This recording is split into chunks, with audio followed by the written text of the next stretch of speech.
I am back. This is the second night. Okay, back again. And that was kind of a rough start. I hope it's not signs of what's ahead. But I am back imaging again for the second night in a row. We have clear skies. Hope they last all night. I'm almost afraid to say it, but tomorrow night also, it appears we're going to have more clear skies. I don't know if I can handle it. But at any rate, I am just repeating what I did last night. And so let's go outside and let's check everything out. Back on Saturn. And I guess I'm sitting in a different place because now got that squared away. Uh, but you're looking at Saturn Live, and we have another night. It does look like that. Hang on just a minute. I think I've got the wrong template up. So let's let's go to this one. This is the right template. I am not really sure why that other one doesn't show the entire SharpCap program in it, but I'm going to delete it and just use this one. I can move me back over here, and I got to get all this software stuff. Open the wrong window. All this software stuff squared away first before. Okay, this should do it for right now.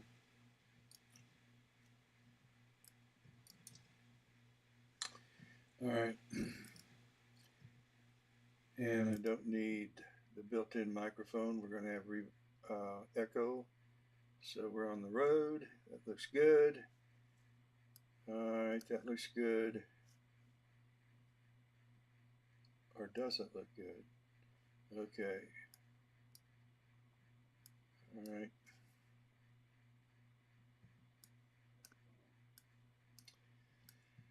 Okay. I'll get everything in a position here in just a second.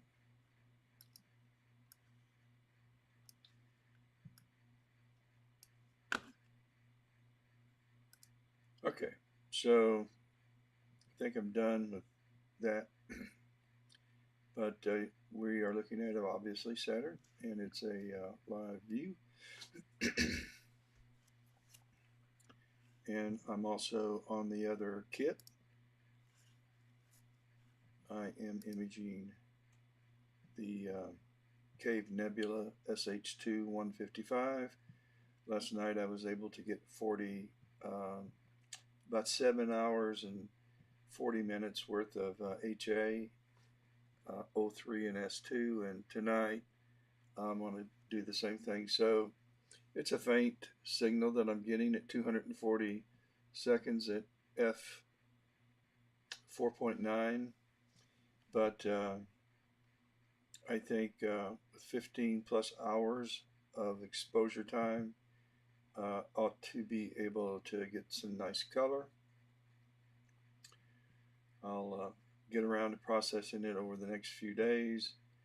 I did process just, I was planning on today, if I had time, I was planning on doing a video on processing Jupiter and about 7 of those AVI files, run them through Castrator, and then run them through Registack or AutoStacker, then Registacks or IMPPG, and then use WinJuPost to derotate and create a stacked image of 7 AVI files that are 10,000 frames each.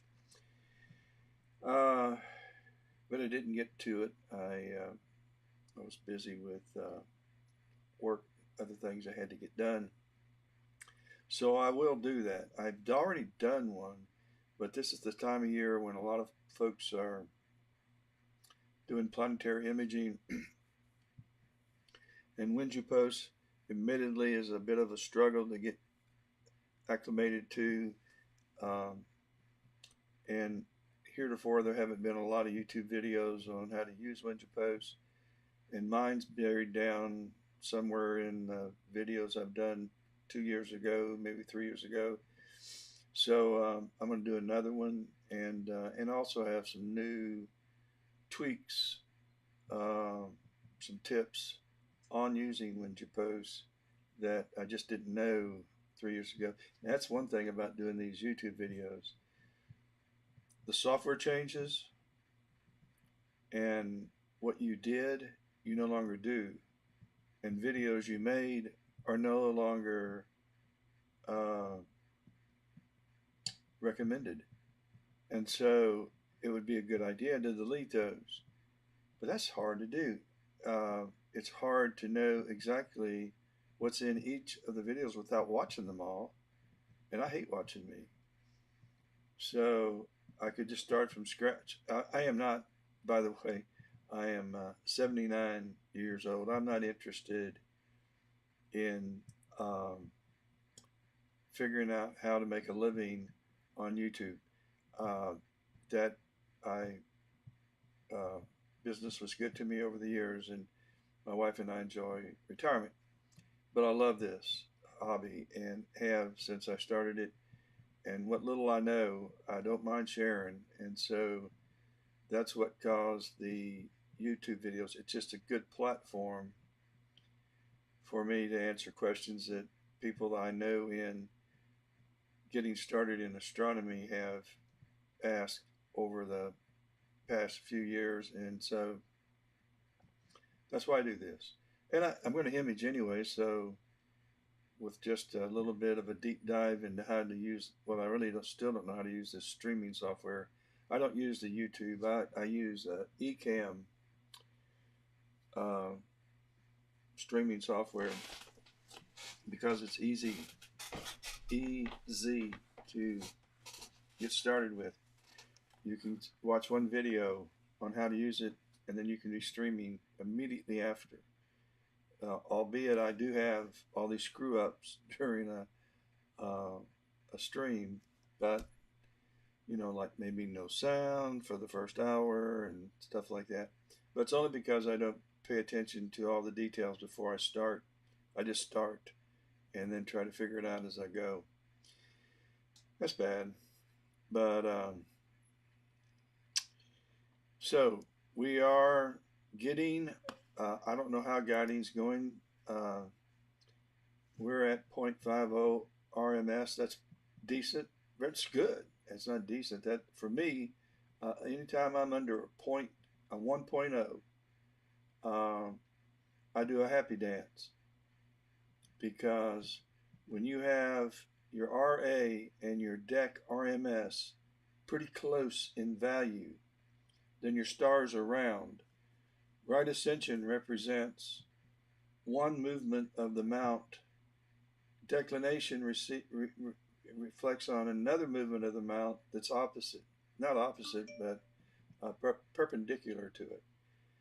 And so if one of these values is huge or larger in comparison to the other, then even though your star, it may be a low value, your stars may be small but still not round. So whenever they're like 0.31, 0.33, you can even have a larger value. The stars will be a little bit larger, but they'll be round. And who's to know that the stars aren't larger anyway? But everybody knows when they're oblong. So, and the smaller this is, the smaller your stars are going to be. So that's the sum total of what I know about PhD2 guiding.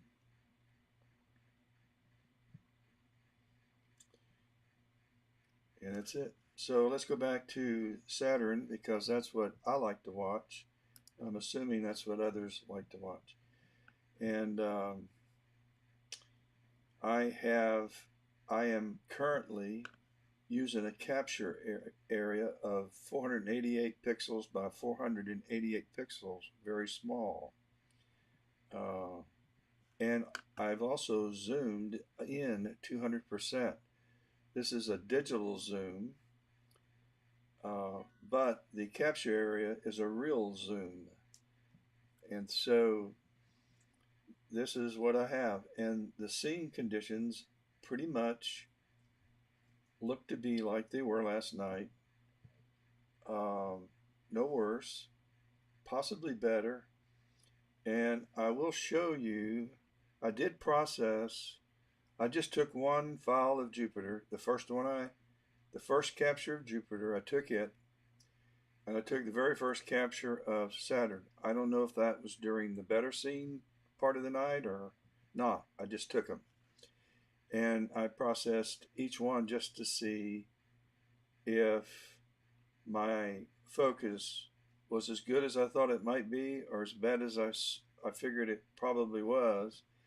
And this is what I got. I went ahead and put these on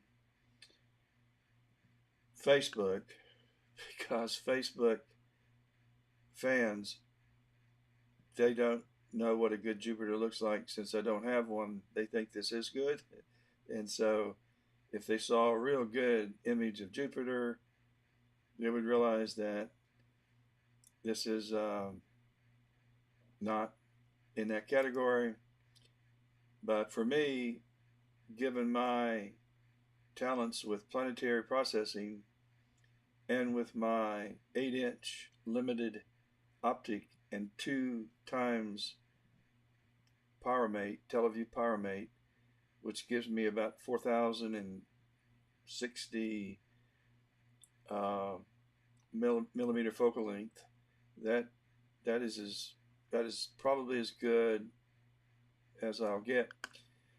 If scene changes,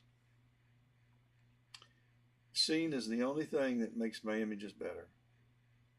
My optics are a fact of life. That's what I have to deal with. That's what I'm working with. Now I do have the Uranus C camera. I'm not using that. I'm using the ZWO-224 camera. So at some point in time this fall, probably when Jupiter is rising earlier in the evening, I'll switch cameras and I'll knock off the balance of the planetary images I take this year using the Uranus C camera. It delivers a much sharper image. I figure it has more pixels, and so part of that is also it's a better camera, but I do like the 224 when it combos up with the with SharpCat and with the CT and the Pyramate. So this is what I took yesterday. Saturn and Jupiter. So those are 2 images, and that's it. And I put them on Facebook. People like the planets. They're not so like wow over the nebulas, but they do like the planets. Okay, let me see if I can't find. Here we go. So we are back outside. This is a live view of Saturn.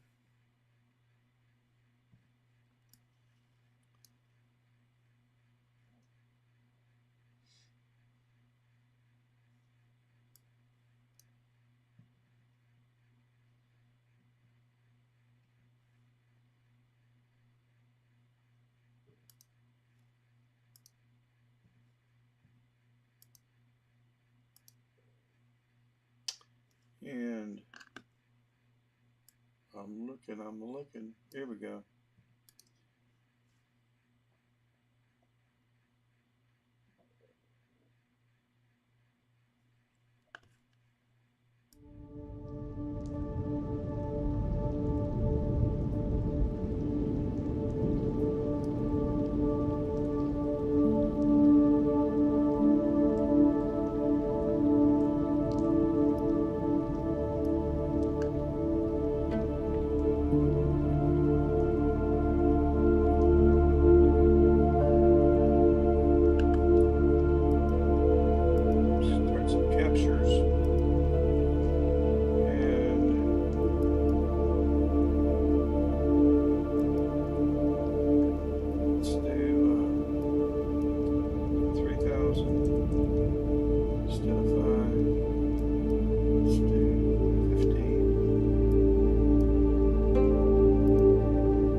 I can use a program called Castrator.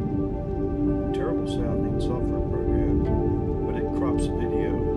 It stacks the video, crops it, makes it so much easier for PopStacker, and it makes it so much faster. PopStacker works in lightning speed, even on slow computers. When I use PopStacker to crop out the sky, it's useless unless the moons are in it. I'm going to crop it out. The moons of Saturn are the moons of Jupiter.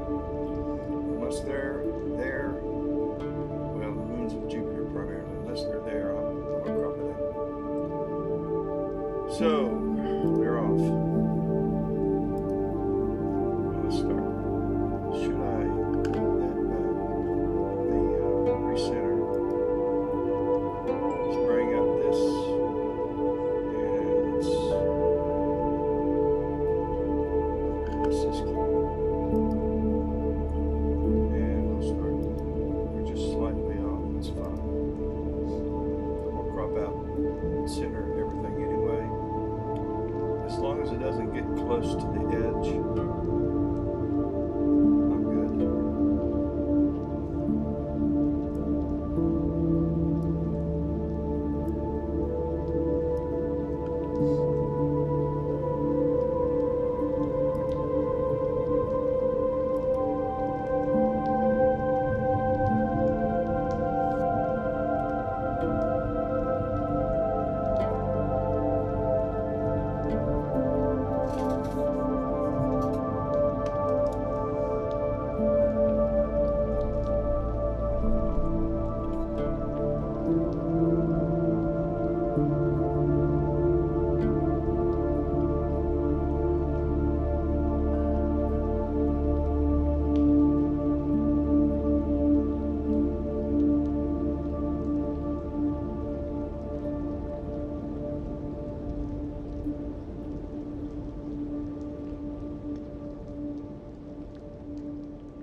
Just a little.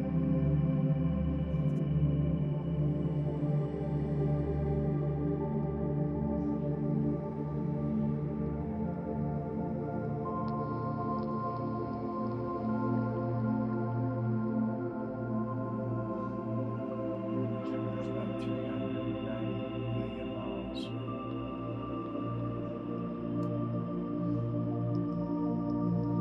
Long way.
it is that this is one complete cycle of the worm gear on the mount, and it happens to be right here. I need to bring this into PinPro and smooth it out, but it's turned out to be a pretty decent curve, and it works well until I manually move the mount. The mount has encoders, but if the mount's turned off and I move it in azimuth or altitude or azimuth, then you need to do another pet curve, and maybe I need to do another pet curve because nope, that wasn't this one. It was the AVX that I knocked down the hill almost, and I don't have a pet curve for it. It's so easy to do in EQ mode though, and that's why I do it.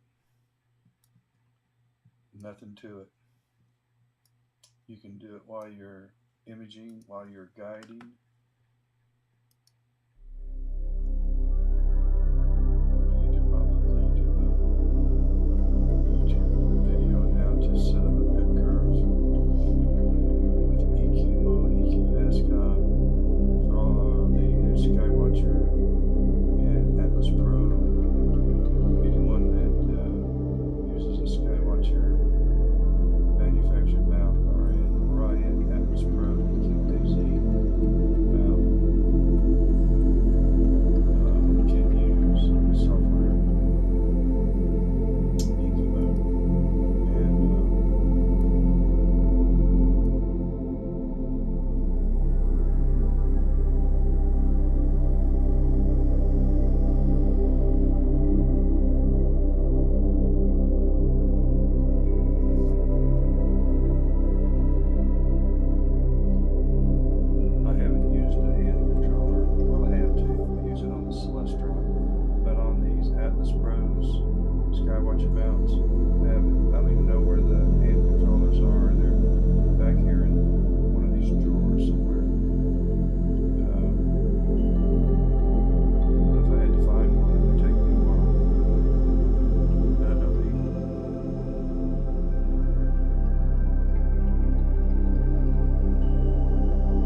realized how loud I had the sound turned up.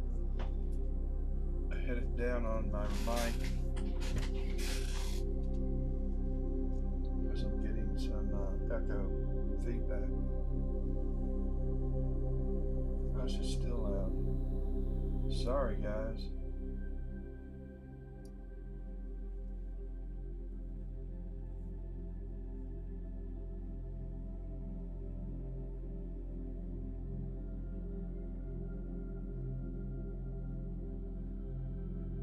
So this is nothing more than a repeat of last night. Trying to keep Saturn centered. Imaging with a Smith-Cassegrain Edge HD and Moonlight focuser, electronic focuser, so that I can diddle with focusing remotely. And then I have a IR/UV cut filter. No, I don't. I think I need to look. They may have a lunar filter on there. In fact, I think I put one on when I was doing some topography of the moon last month. I don't think I've taken it off. So, that's very light limiting too, because the moon's so bright. So I need to make sure that's not on there and put the IR/UV cut filter on. And I'll probably increase my frame rate by 10 or 15 frames per second. See, I just make all these mistakes. I don't know that I didn't, but my guess is I have a lunar filter on, which does absolutely no good, I don't think, just harm. Just slows the frame rate. It's like a neutral density filter for a faint target. It's like dumb to do that. Well, I'm not going out to change things now.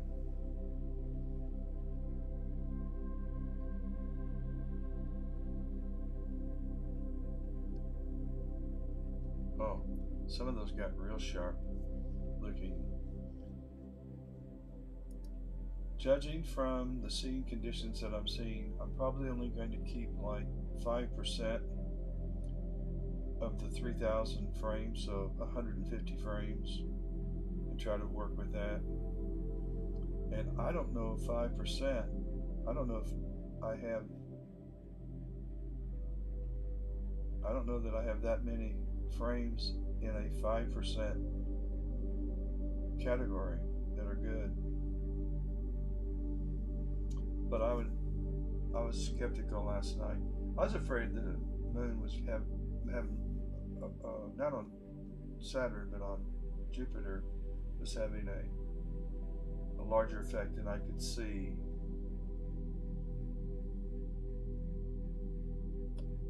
But because I was using possibly a lunar filter, that's the reason why I didn't. Well, that's why I got a lunar filter on there. The moon's chasing my planets around. So I'm smart after all.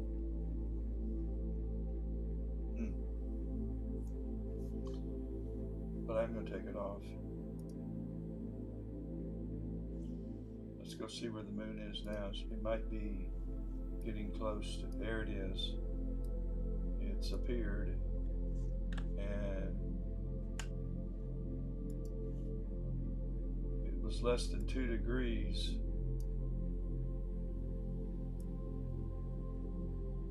Yeah.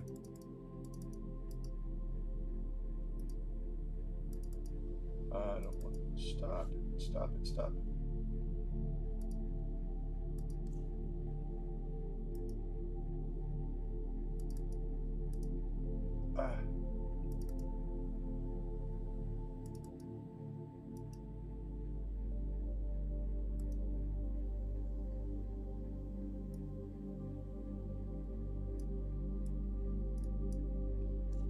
find it up here. So, well,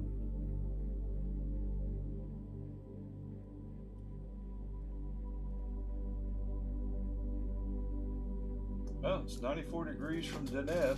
That's good to know. I guess I could. Let's go up here and find Deneb. Where's the,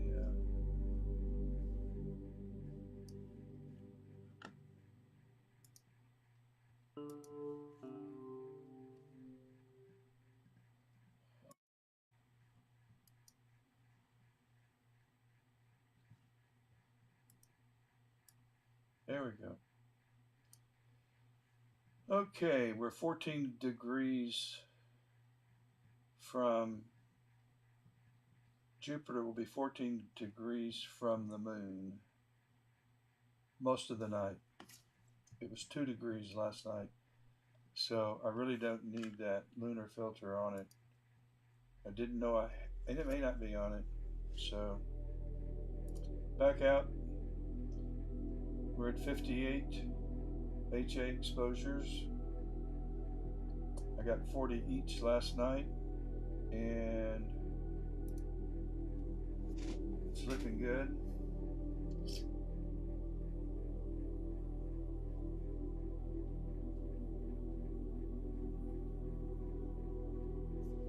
Let me see if I can.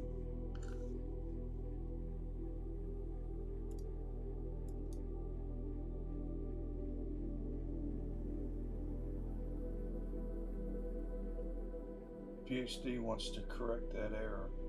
I'm manually moving it west a little bit. And PhD is trying to bring it back. Yeah.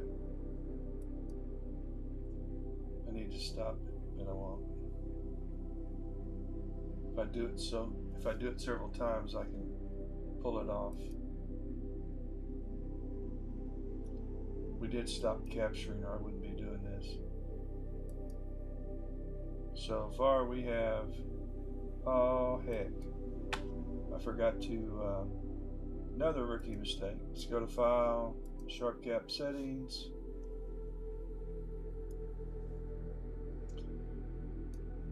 File names. And so all of these were saved to the C drive. Oh, heck. I forgot to take the hard drive back out. Okay. I'll be right back. I'm headed out to the telescopes. As a matter of fact,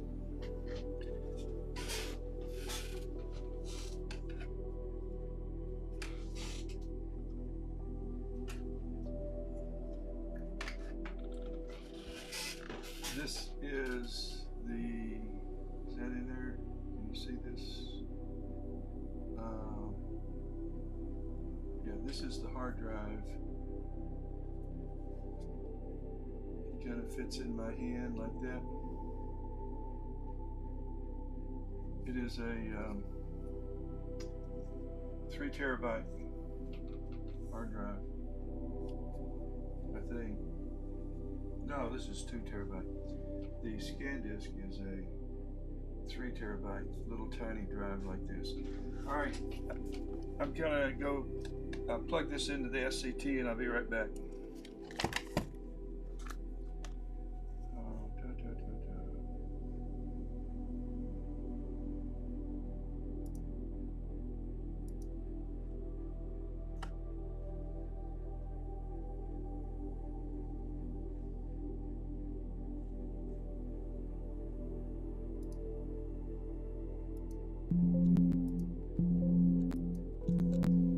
I'm left yet because I'm trying to bring up my outside camera. And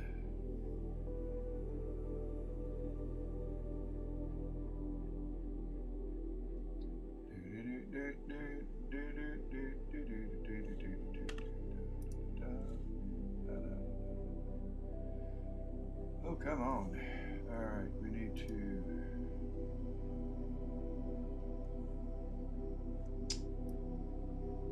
bring it down. on to the scopes.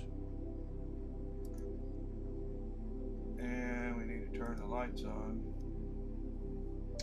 Turn on the infrared light.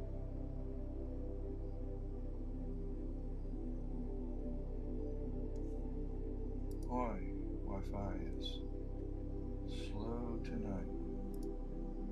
Watch out, it's going to blind us. Okay. Alright, I'm going to go hook this up and I'll be right back.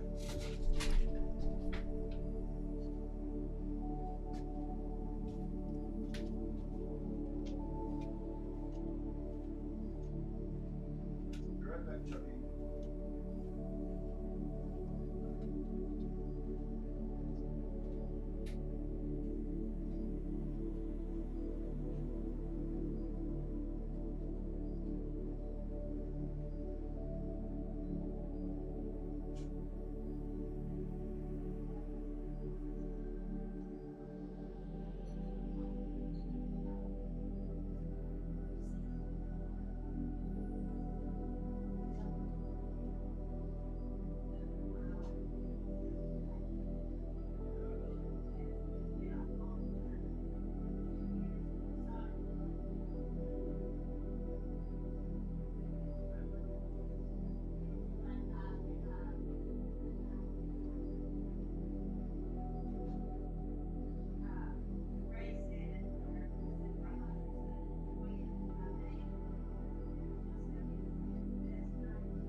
Okay. Wow, what's going on over here?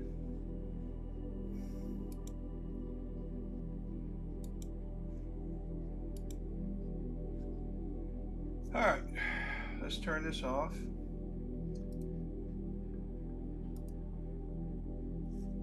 And now we got file names. Let's go back and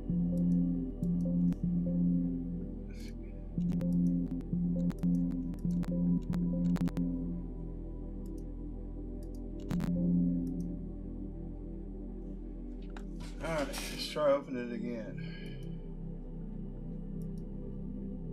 Wi-Fi is really lagging tonight.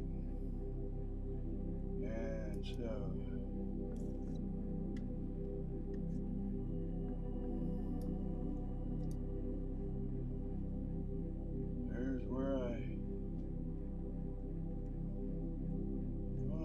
drive it? There it is. And so let's just go back here, make a new folder, and it will be 10-2-23 Planetary.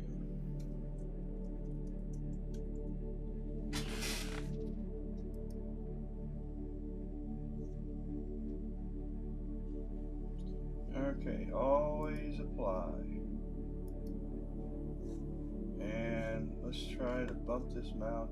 Let's go ahead and just stop PhD. And let's bump this mount. Stop. Kind of recenter and take us some more pictures. And then tomorrow I'll move those out of Sharp Cap. That's good. Back up here to PhD. Whoops. And let's start guiding again. Let's do a clear. And that's good. Let's go back out to Sharp Cap. And it's already drifted. That's crazy. And let's start another capture. This will be Saturn 2.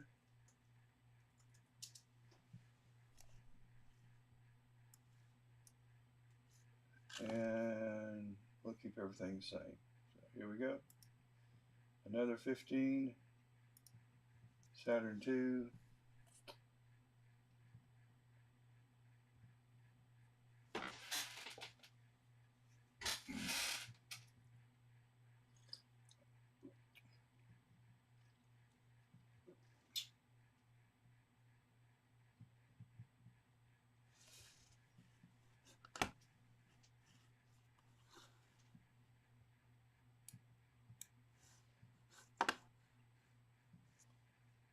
And we can get rid of the "I'll be right back" stuff.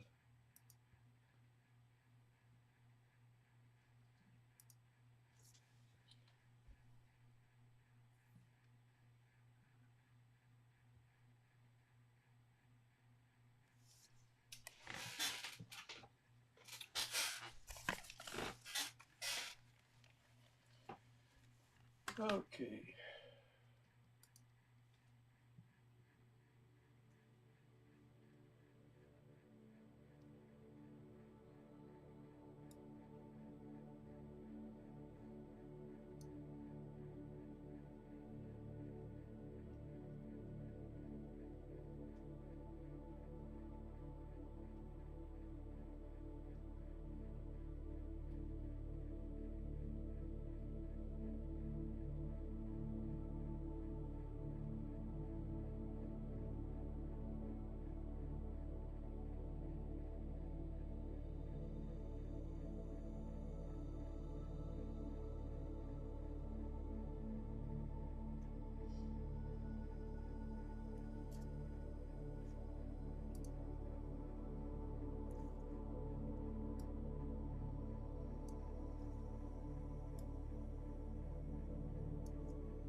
trying to find out what time Jupiter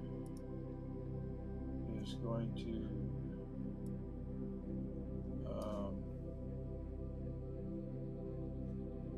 be imageable. And right now is at an altitude of 12 degrees, which is getting close to being over my home. So let's, how do I want to do? Let's go to Widefield. Oh, while we're there, we might as well look and make sure.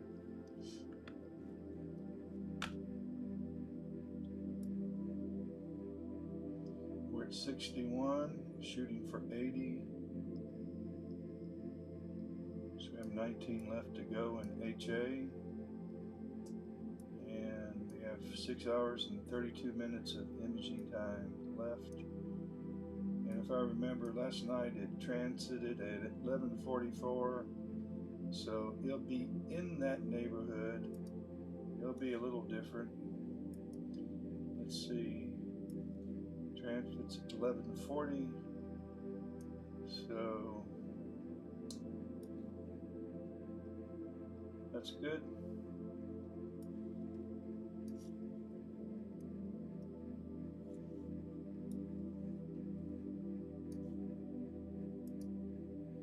And let's go back over to Saturn. Let's bring up Widefield and the Ephemerades. I want to go to Program first and make sure Jupiter's selected under the celestial body, and it is. And I'm going to go to Tools, Ephemerades. It's the very first one. And we want to go real time. Oh, looky here. Here's the great red spot. So we're going to get it tonight. How about that? So let's advance it. So there it is. Hey, and Europa. So this is cool. I'm imaging Saturn with the Smith-Cassegrain, and I'm getting ready to go to Jupiter in about 30 minutes. In about 30 minutes, I'm going to go over to Jupiter, and then in 30 minutes, let's go back to real time. So 10 minutes, 20 minutes, 30 minutes, it will start its rotation, and I'll stay with it. Let's see, it'll rotate.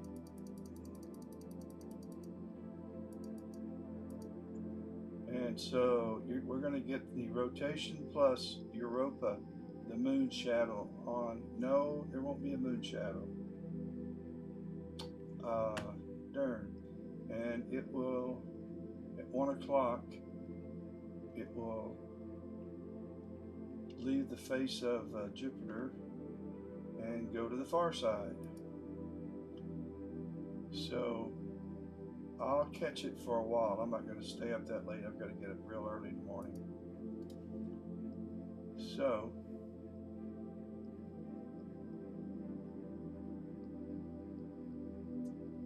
let's go back now to Saturn that we're imaging. And there it is.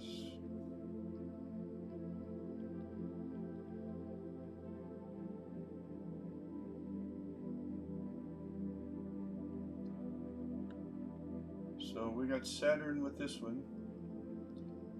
And then I have another telescope that I'm running, and that's this one, and I'm imaging the Cave Nebula. And this is what I'm getting with the cave. We can give it a high stretch. You can see some of the nebulosity.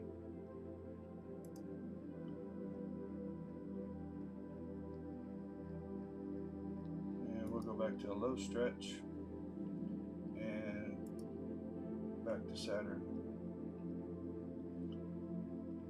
So there's 2 rigs in my backyard that have been set up Actually, there's 3 rigs. I use one for solar imaging, and then a Widefield for deep space, and then the Smith-Cassegrain for Planetary, at least this time of year.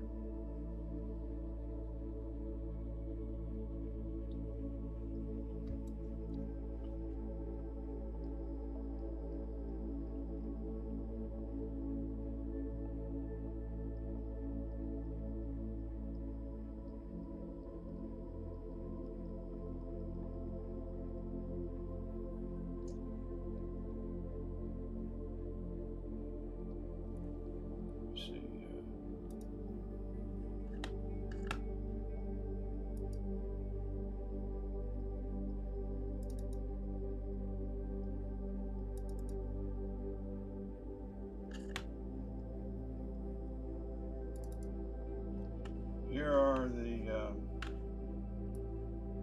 I'll take this over to,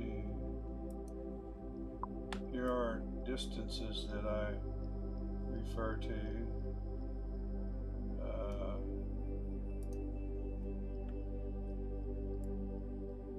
I've got it on my Lightroom website. I did process all of my football pictures, and I got all that done today. But Earth to Mars is 48 million miles. Earth to Jupiter is 390 million. Earth to Saturn is 792 million. Earth to Uranus, 1,692 million. Earth to Neptune, 2,703,000,000. Earth to no, that's Earth to Neptune. Let's see, Mars to Earth is 48 million. It's one of our closer. Yep.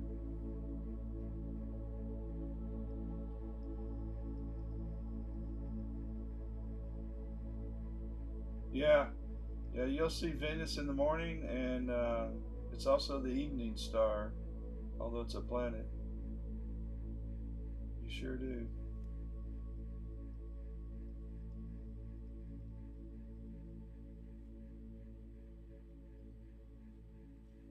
Okay, back to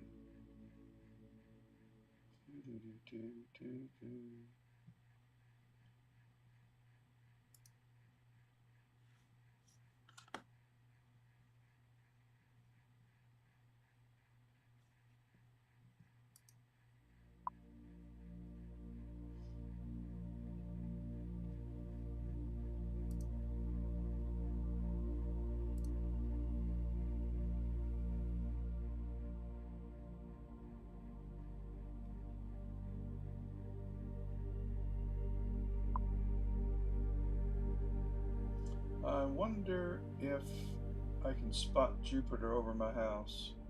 Let's see, we're still capturing. I wonder how many we've gotten. Let me bring out my outside camera. And because it'll be right over the house at 12 degrees. It's trying to connect. And let's turn off the light. Here are the 2 telescopes I'm using right now. This is the one on the left is the Smith-Cassegrain. That's imaging Saturn, and the one on the right is a stellar view 70T triplet, and it's imaging SH2-155 the Cave Nebula. Let's see.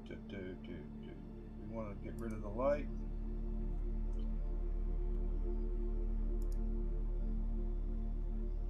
And then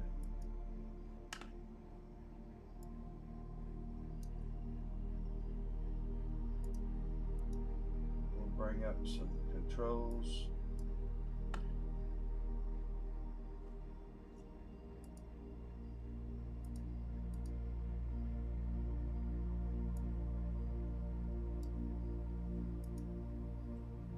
And let's go up.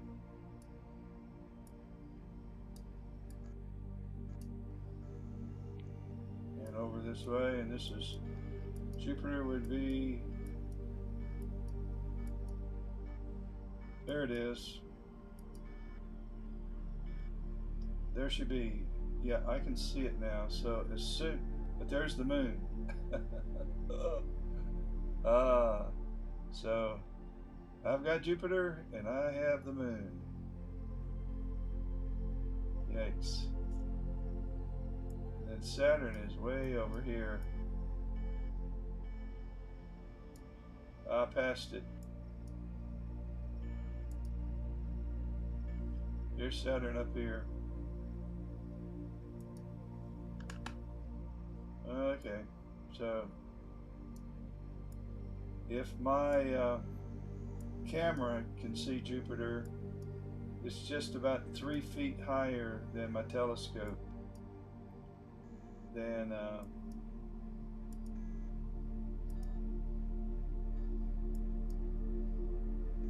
I can. We'll turn the light back on.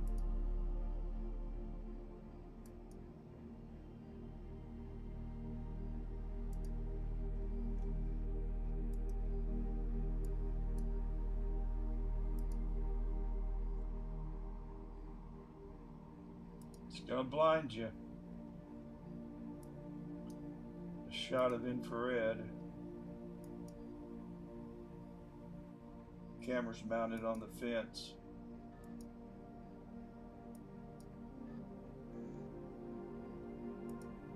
And these are 2 laptops in between.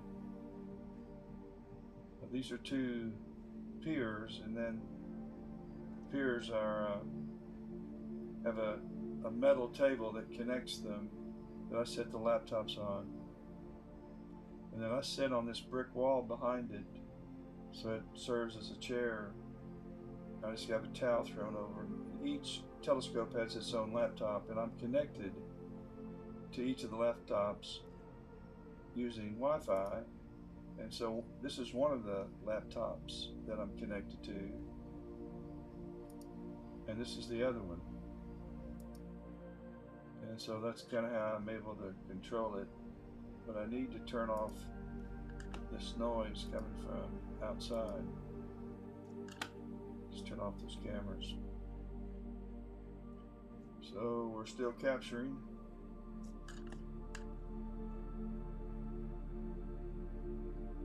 Thank you for the this is Saturn that we're watching.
When this is finished, Jupiter will be a little higher in the sky, and that'll make it the higher the better.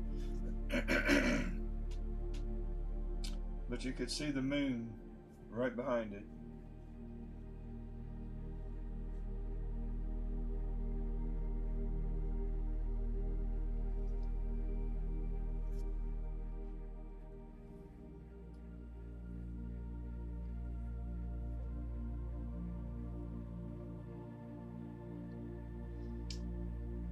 As a rule, anytime I'm imaging that low on the horizon, just because of the heat from the roads and the surface bouncing back up, the turbulence in the atmosphere is so much worse than when your telescope is elevated to an altitude of say 45 degrees and even more.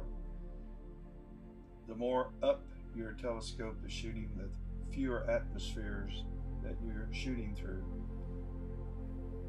So the higher the planets rise in the sky, the less bouncing around the planets do due to atmospheric turbulence. That's just one of the factors. Transparency due to moisture. A lot of different things factor into seeing conditions, light pollution, what's being thrown off by the moon tonight. It's not full, but it's bright enough to, probably, if you have real good eyes, you could probably read a book outside tonight when it gets overhead.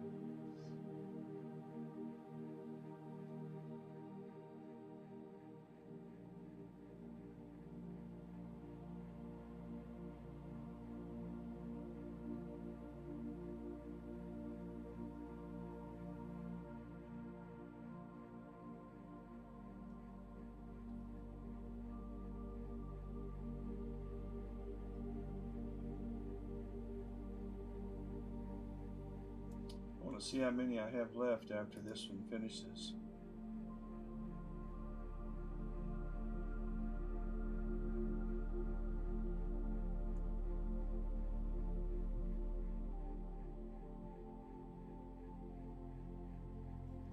We have one more.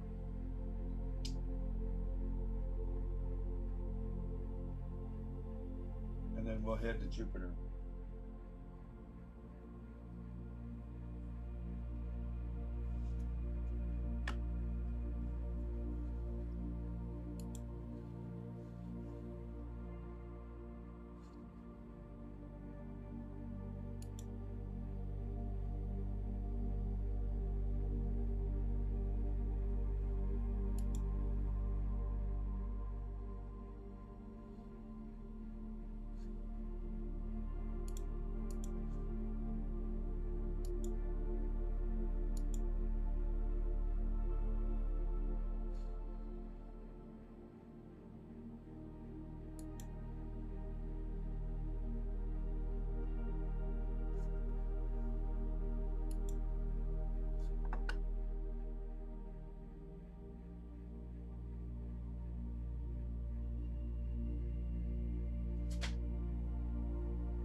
Okay, it's time to head over to Jupiter, and so I'm going to stop guiding.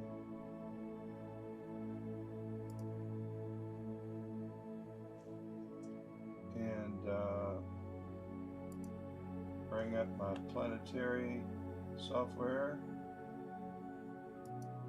And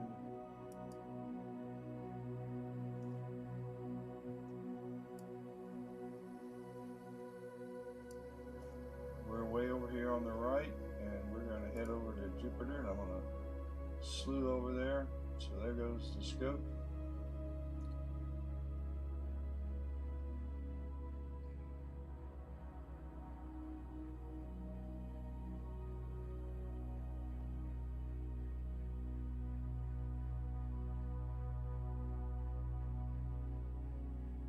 And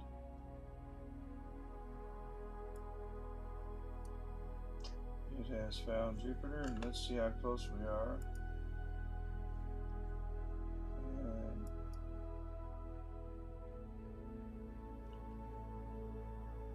there she blows. Let's move it.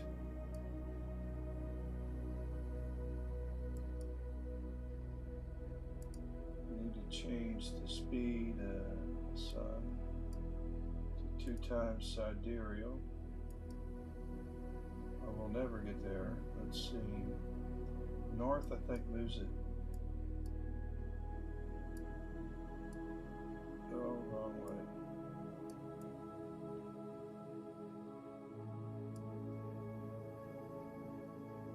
And east is up.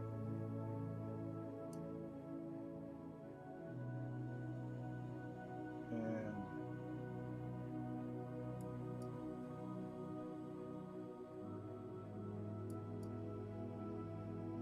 there's 2 moons. We ought to be pretty close. Let me bring up, there she is. And we want to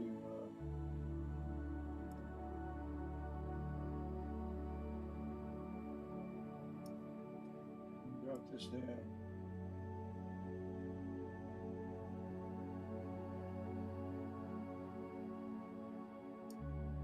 Let's go to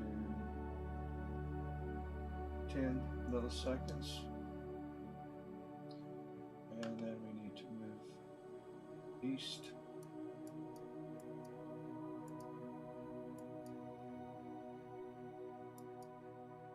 And south.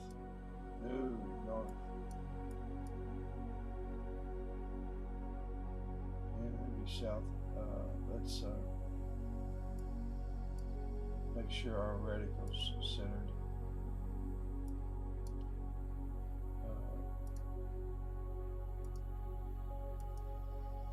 No reticle and a single.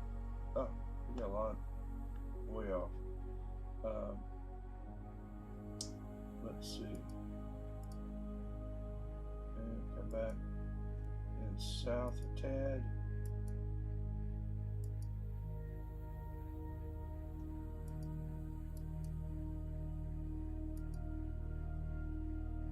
Let's change it back to 1 time sidereal. I'm going from ditch to ditch on the road here. Alright, now let's see if I can't find a moon to guide off of. One of these moons is Europa. And let's try guiding off of that.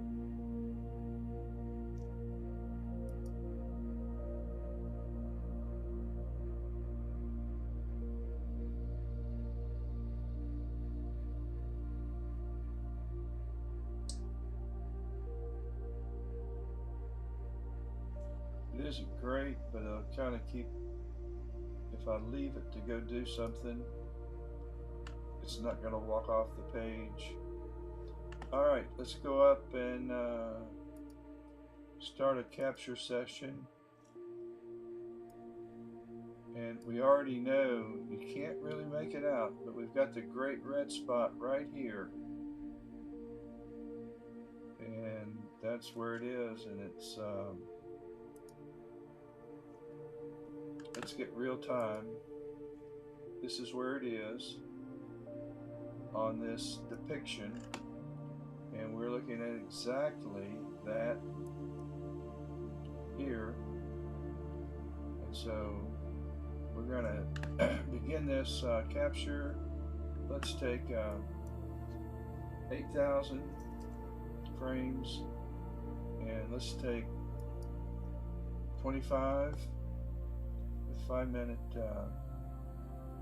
sessions, and then I'll derotate about 6 at a time,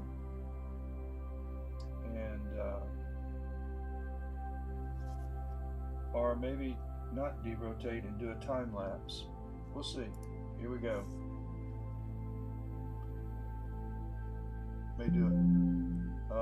This is PhD telling me that it's having a hard time guiding on that star. So why don't we up the exposure, because I know there are no clouds.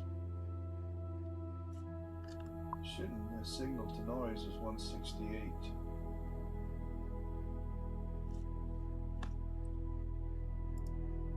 This is not a good idea, but I am going to guide on this star, on this moon.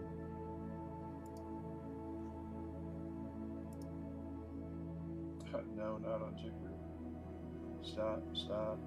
Heaven's sake, stop. Let's go back down to 1.5, maybe 1. And now let's try to guide. Nah, it wants to go right back down to Jupiter and it ain't gonna work.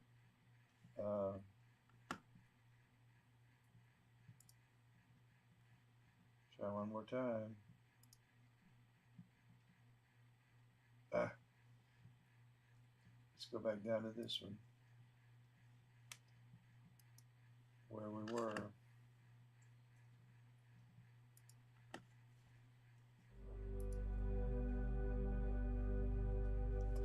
And in fact, let's go to 3 seconds. That'll give me a little better signal here.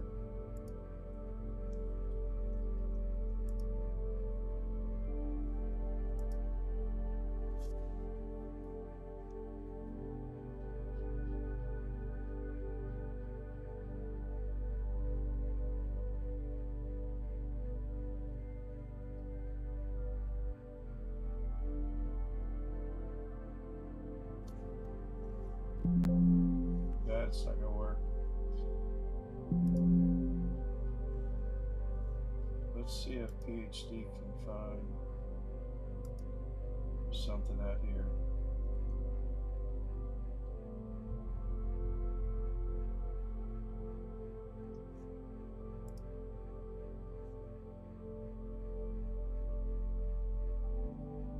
There's no way in the world we can guide on Jupiter unless I go down to say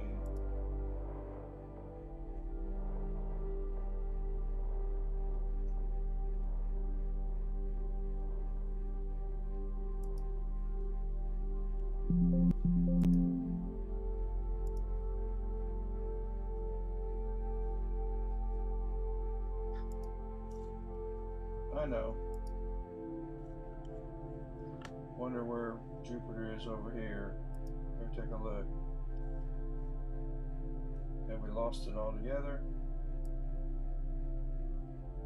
Yeah, it's already walked off with mine. So let's bring it back in the picture. So what's what here? Oh, we want to go.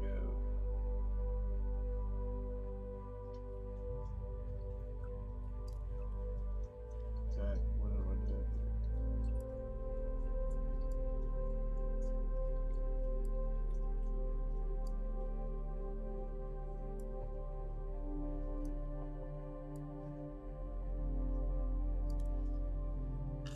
Okay, let's see.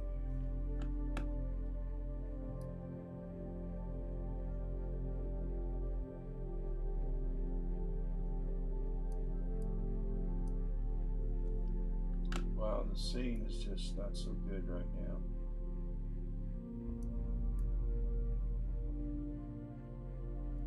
This is bad scene. It looks like it's underwater.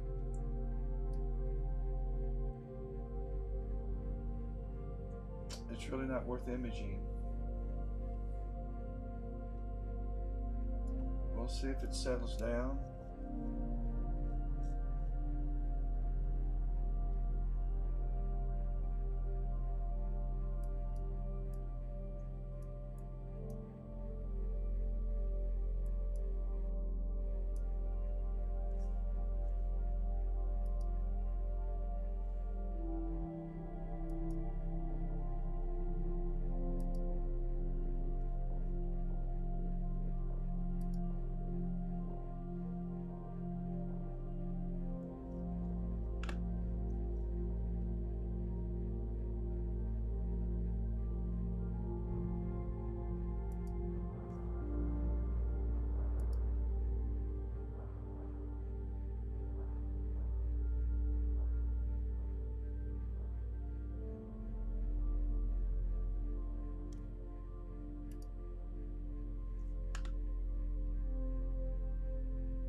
Okay.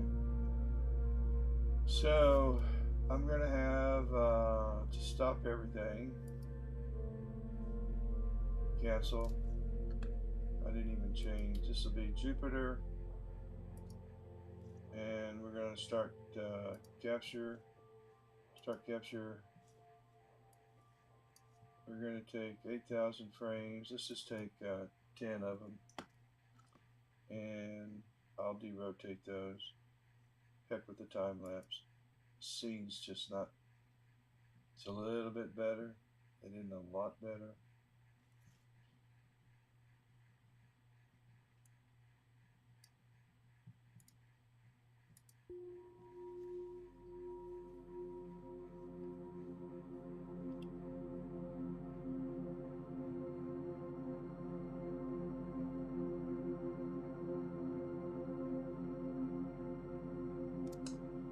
No, you're not watching Jupiter Live now.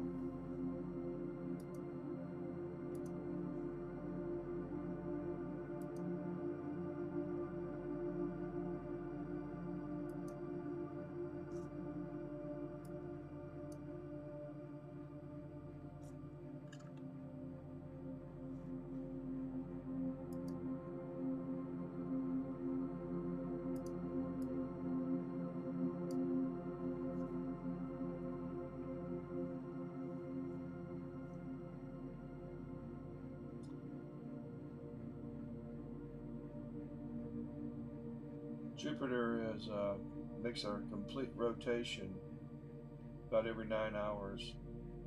So it takes about 4.5 hours for the Great Red Spot to traverse the face of Jupiter and go back to the far side.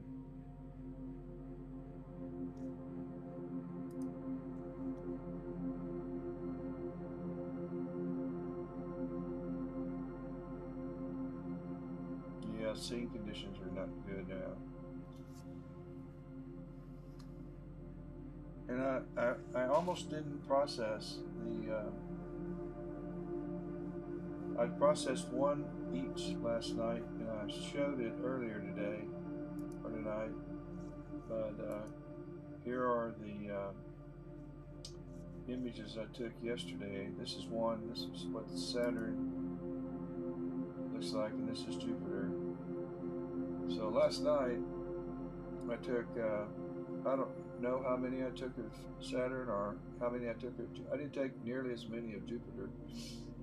I took probably 20 of Jupiter and 40 of Saturn. I'll process one of each just to see if it was worth processing anymore. So that's what I got, which was it's better than I thought it was going to be, and that's good. So, but I don't think this is going to be as good.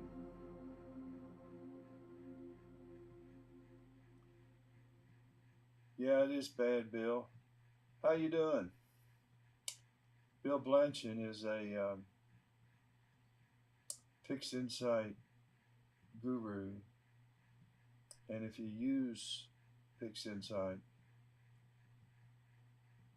you need to visit another astro imaging channel. The name of his channel, I think it's what it is, another astro imaging channel, and download his scripts. It will make your life easier. Fixed insight's kind of daunting when you first start using it. It's daunting now.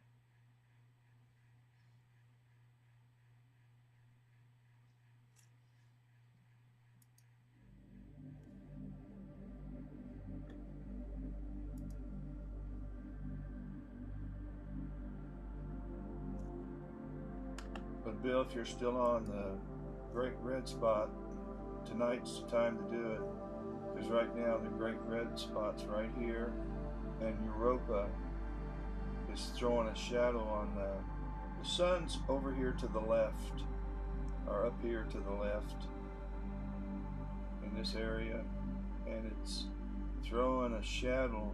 This dot right here is the shadow of Europa, and right here you can see the dot. It's just a darker area because the scene is so bad. It doesn't look good, and I really don't think Castrator and Auto Stacker will stack, even if I just keep 4 or 5% of the 8,000 images. I don't think I have enough good scene in these AVI files. Maybe, but this is the moon Europa we're looking at, and the great red spot just looks like part of the band, but it's here. It is, it is.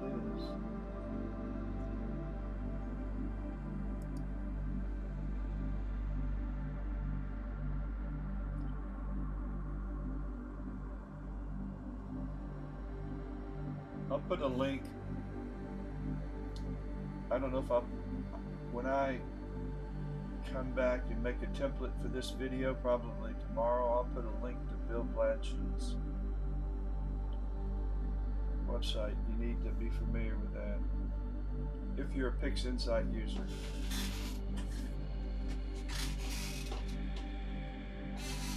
I don't know if he's done any work with any other software. I am a PixInsight user, and I do depend on his scripts to take stars. Bill, I'm also imaging SH2-155 the Cave Nebula with the Stellar View 70T. I probably should have used more focal length, but there's a lot of nebulosity in this image. There's a lot of moon in it too, but this is HA. Before the night's over, I should have 15 hours in all of, I should have 15 hours of SH2-155 because the clouds look to be staying away. I have plenty of time. And I doubt I'll be able to process it tomorrow. I've got too much going on, but sometime this week I hope to process it.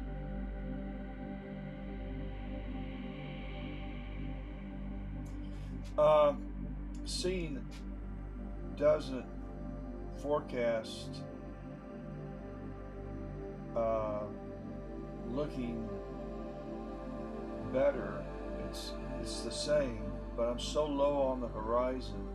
Scene's being affected by being low on the horizon by the heat from the day, the sun hitting the concrete, the buildings, the houses, rooftops, and that heat bouncing back up into the lower atmosphere is the biggest reason why low horizon imaging on planets specifically is tough to do well.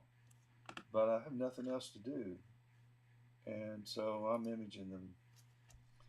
The higher it climbs in the sky, the better the scene should be. But if I go to, I'll show you what I'm talking about. If I go to, well, I'll take that back. Scene is supposed to be about the same right now. We're about here, and so it's above average for a while. Now that's what it's forecast to be.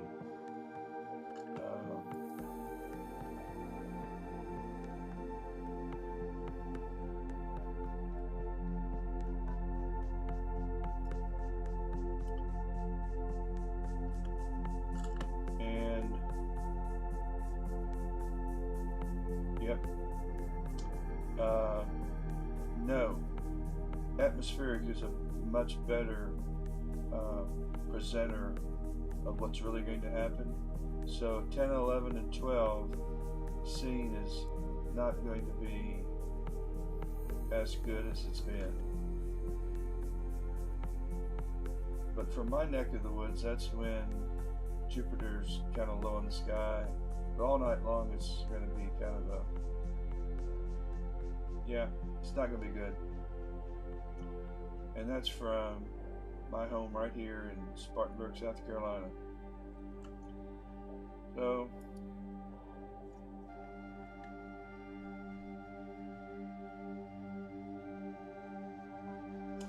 I think the Great Red Spot's kind of making its presence a little more noticeable. At least it is to me. I don't know what it looks like on YouTube.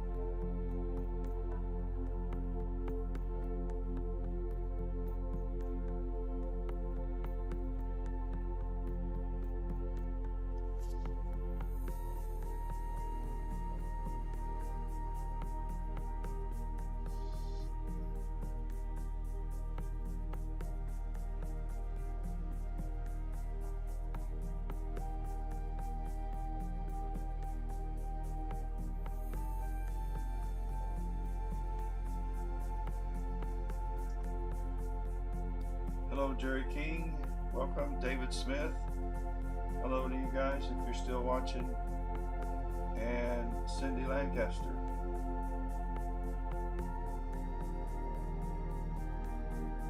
You're looking at a live view of our great gas giant, Jupiter. And the Great Red Spot and the moon Europa, which will be out here somewhere.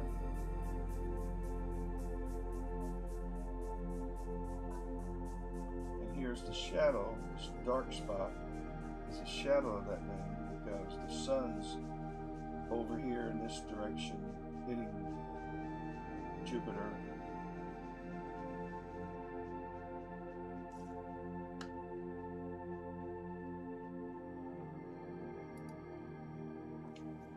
And where are you, Jupiter?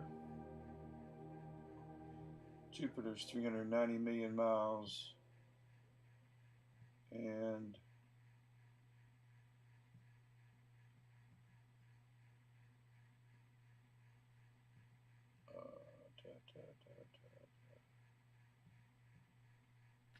I thought it had it from, well, the sun's 93 million miles from Earth, so Jupiter is probably 430, 450 million miles from the sun, and the sun's lighting it up like a candle in the wind.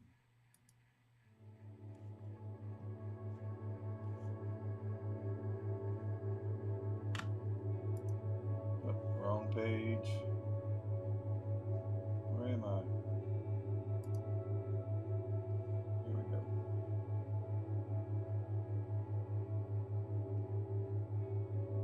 Uh-oh. What happened to guiding? Let's stop it. I know we don't have clouds. I wonder what caused that. Where's... Let's see, we gotta go east. We're gonna lose that AVI file. And let's see which one that is.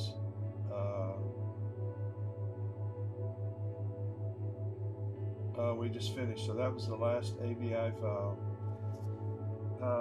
Let's just take one more, and I'll manually guide. And let's see if we can take in 8,000.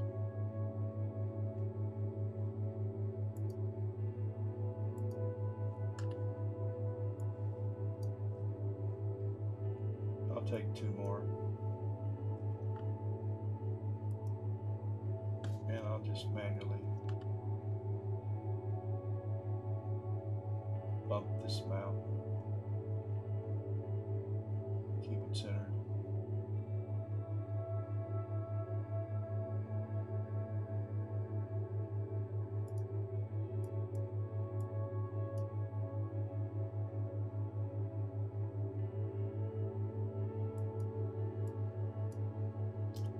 I do need to run over very quickly here and see where I am on this run. So we have 8 more images. We're going to take of hydrogen alpha. Each one of those images are being exposed for 240 seconds for 4 minutes.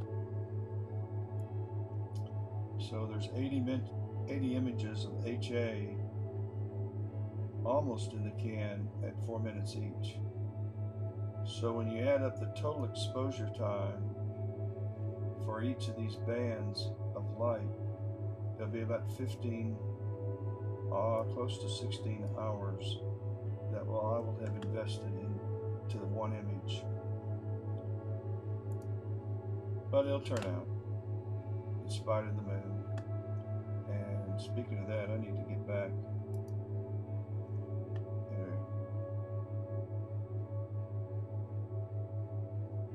Up this north just a tad and east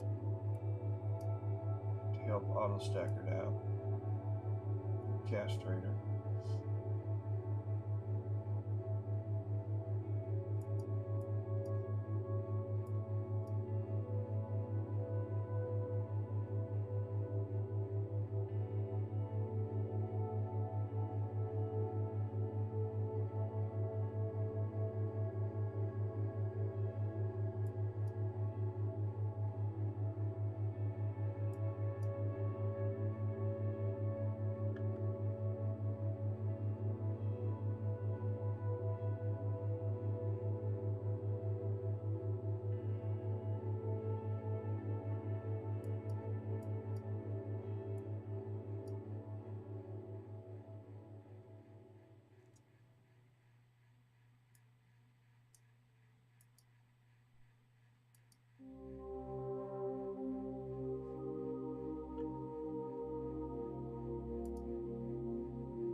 I may take 2 more, and then I think I'm going to call it a night.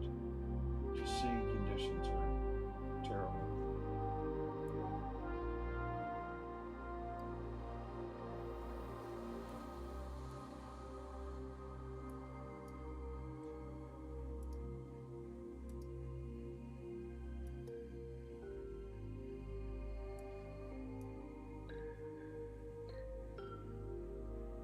Make it 3 more. I really need to take about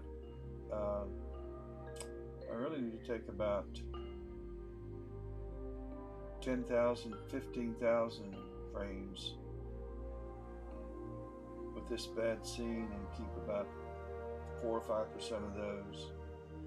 Try to get some of the very, very best.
Yeah, the seeing conditions are just not good.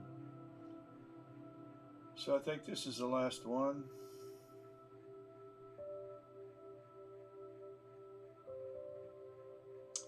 Capture complete. Well, folks, I'm going to call this a night. The other telescope's going to run all night while I sleep. I'm going to go watch the rest of this Seattle Hawks and New York Giants football game and finish processing those football pictures so I can get them uploaded. Already got one game uploaded, and then I will have had a full day. I gotta get up early. So if you're so inclined, don't forget to like, subscribe, and I have no idea where the bell is that you're supposed to ring. I've never found one. Where are they? I keep asking. I figure somebody's going to tell me. It says ring the bell. I have no clue. And I've been doing this for a few years, but I don't know where it is. So, but at any rate, we will catch you later, and I hope everybody has a good rest of the week.